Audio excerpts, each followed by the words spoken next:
Hey everyone, it's Brian Gillette here to talk to you today about pricing for your managed service business. Now, in our increasingly competitive marketplace, it's so interesting how quickly we as business owners will turn to using a low price to try to grow our business and scale. Okay. In fact, early in my sales career, I used to have a motto: I'd rather have low margin than no margin. And that's actually not good advice. Okay. But that might work in a fixed cost business. Okay. But we don't work in a fixed cost business. We work in a variable cost business. The more customers we bring on, the more technicians we have to hire, the more licenses we need to deploy, the more training we have to have, et cetera. Right. So if you charge too low of margins in the early phase, you might win a lot of deals.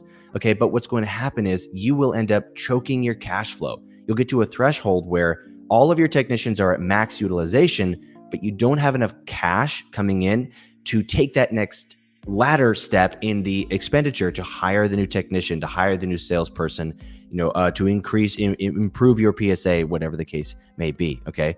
So low prices, they don't grow your business. Okay. They trap your business. You can get this false sense of growth by winning with low margin deals, but you will end up slowing yourself down. You're better off winning less deals with higher margin, and that will end up growing you significantly faster over time.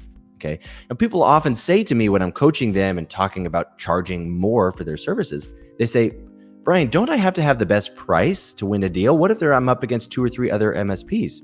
I always say, you don't owe the world the best of anything, okay? You only owe them your best. You don't have to be the best managed service provider objectively with the lowest price in the world in order to win a deal. If that were true, there would only be one MSP out there, okay? You don't have to have the best of anything. That's an unrealistic expectation.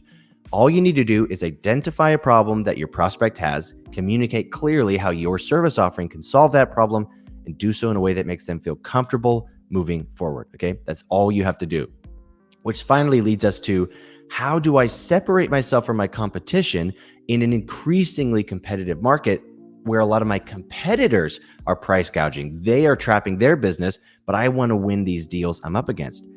You do that by not differentiating with price. You differentiate with value, okay? It's all about finding out why that prospect is looking for a managed service provider.